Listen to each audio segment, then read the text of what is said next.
In this lesson, we will look at how to determine whether two different vector equations actually represent the same line, and we will also look at solving problems involving intersections of lines. So to recap from last lesson, the vector equation of a line can be written as r equals a plus lambda b, where r is the position vector of any point on the line. So r is either x, y in 2 dimensions or x, y, z in 3 dimensions.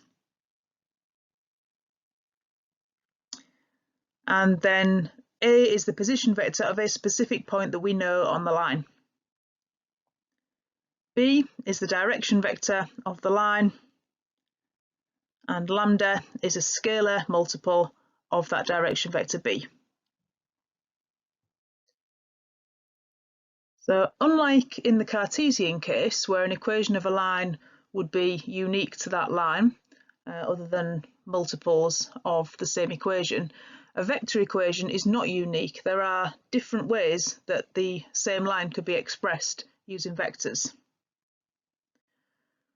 So in order for us to tell whether two lines are the same, we first need to check whether they have the same direction vector. So if their direction vectors are multiples of each other, then they will be parallel. Once we know that two lines are parallel, we can determine if they are the same line or just parallel lines by looking to see whether they pass through the same points.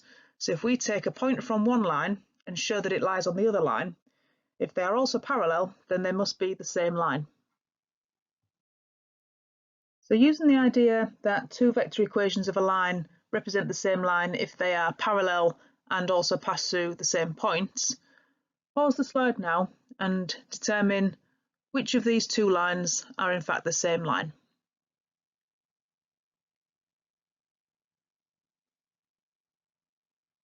So the first thing we need to do is look at the direction vectors to see if we have any parallel lines. We can see that in these three cases, all of the direction vectors are multiples of each other. So therefore, the three lines shown are parallel. The fourth line, R3, has a different direction vector, so that is not parallel. So we can discard that one. We now need to determine out of R1, R2 and R4 which represent the same line and which are just parallel. So we're going to take a point that we know lies on R1. We know that the point with position vector 0, 1, 5 lies on R1 because that is the particular point given in the equation. We're going to determine whether it lies on R2 by replacing R with 0, 1, 5 in that equation. We can then look along each of the directions, the x direction, the y direction and the z direction. If we get a consistent value of t, we will know that the point lies on the line. If we don't get a consistent value of t, we will know that it doesn't lie on the line. So there is no value of t that satisfies this equation. Even from the top row, we can see we've got 0 equals 0 plus 2t. So 2t is 0, giving us that t would also be 0. However, for the second line, we get 1 equals 2 minus 6t, and t does not equal 0 for that row. Similarly for the third one, 5 equals 10 plus 4t, t equals 0 does not satisfy that either. So the point 0, 1, 5 does not lie on this line. So therefore these two lines are not the same. So now for R4, I'm going to determine whether 0, 1, 5 also lies on R4. And we find that looking across the top row, 0 equals minus 3 mu, 1 equals 10 plus 9 mu, and 5 equals minus 1 minus 6 mu. We find that mu equals minus 1 satisfies all three of those equations. That's consistent. That tells us that 0, 1, 5 also lies on R4.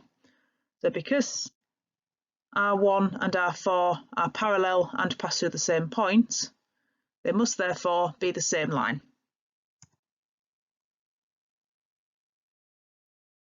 Here we are given the vector equation of a line in terms of the parameter t, and we are told that point P with position vector 5ab lies on the line.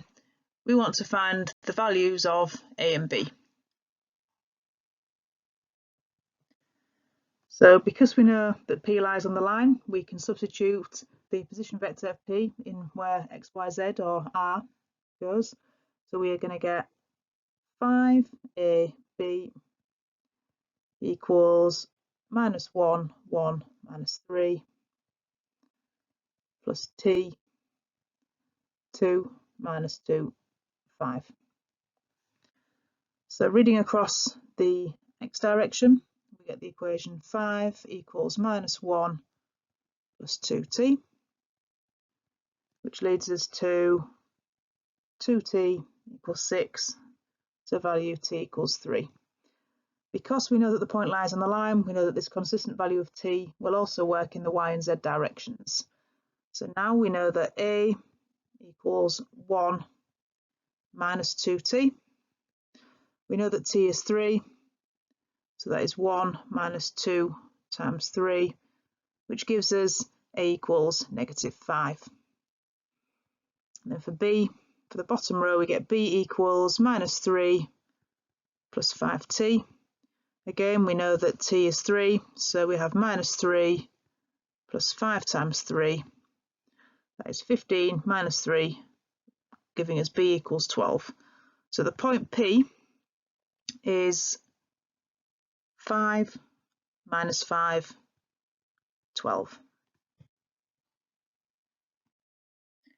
In this question, we are given that point B has position 3, 5, 4 and that it lies on the line with the given equation there.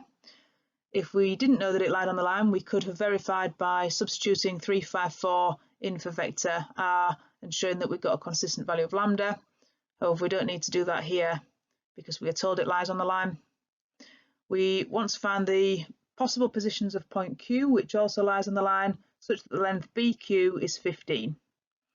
So there are several ways this can be done. One way this could be done is using Pythagoras but in 3 dimensions. Another way would be by finding the vector BQ and finding the magnitude of length BQ, putting it equal to 15. Essentially, this is the same calculation as the magnitude does involve Pythagoras' theorem. It's just 2 different ways of thinking of the same problem. So the first thing we need to do is convert into vectors. So B has position vector 3, 5, 4. Now Q, we know that because Q lies on the line, there will be a value of lambda such that we have a consistent value for all 3 directions for Q. At this stage, we don't know what lambda is, but we can say that Q satisfies the equation of the line. So Q can be written as minus 1, 1, 2 plus lambda times 2, 2, 1 for some lambda. This can be put together as a single vector just to make calculations easier. So the first line would be minus 1 plus 2 lambda. The second would be 1 plus 2 lambda. And the third would be 2 plus lambda. So this is the position vector of Q for some unknown value of lambda. So one way would be to use 3-dimensional Pythagoras to find the distance between B and Q, put this equal to 15 and then solve the equation to find lambda. Or an alternative, which is the one I'm going to do here, is I'm going to find the vector from B to Q. So B to Q can be found by doing the position of Q minus the position of B. So that is minus 1 plus 2 lambda, 1 plus 2 lambda, 2 plus lambda, minus 3, 5, 4. So vector B to Q is 2 lambda minus 4, 2 lambda minus 4 again, lambda minus 2. So if we know that the distance from B to Q is 15, we know the magnitude of vector BQ will be 15. Remember, the magnitude is found by squaring each of the components, adding them together, and then square rooting. So it will be 2 lambda minus 4 squared plus 2 lambda minus 4 squared plus lambda minus 2 squared, and then square rooted. We can also make this slightly easier by finding the magnitude of BQ squared and putting this equal to 15 squared, which is 225. So the magnitude of B to Q squared will be 2 lambda minus 4 squared plus 2 lambda minus 4 squared plus lambda minus 2 squared, and this equals 225, so the magnitude squared. We're going to multiply all this out. We're going to simplify down to get an equation in terms of lambda, which we can then solve to find the magnitude or the value of Q. So here we're going to get 4 lambda squared minus 16 lambda plus 16 plus 4 lambda squared minus 16 lambda plus 16 plus lambda squared minus 4 lambda plus 4 equals 225. Taking all this to one side and simplifying gives us 9 lambda squared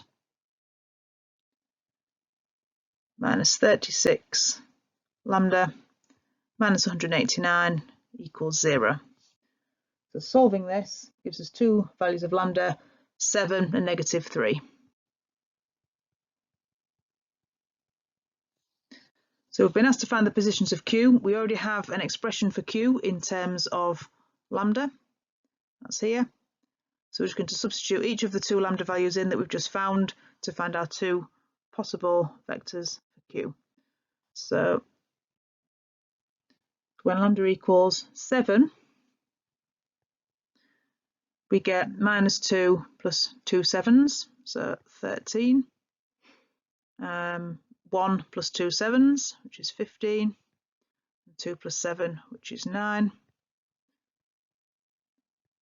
For lambda equals negative 3, we get the x coordinate is minus 7, the y coordinate is minus 5, and the z is minus 1. So they are the two possible positions of Q such that the distance from B to Q is 15. You can always double check that by plotting the points B and Q and calculating the distance to check that 15 is the answer. Now complete question 4, 9, 10 and 11 in exercise 9A on page 197.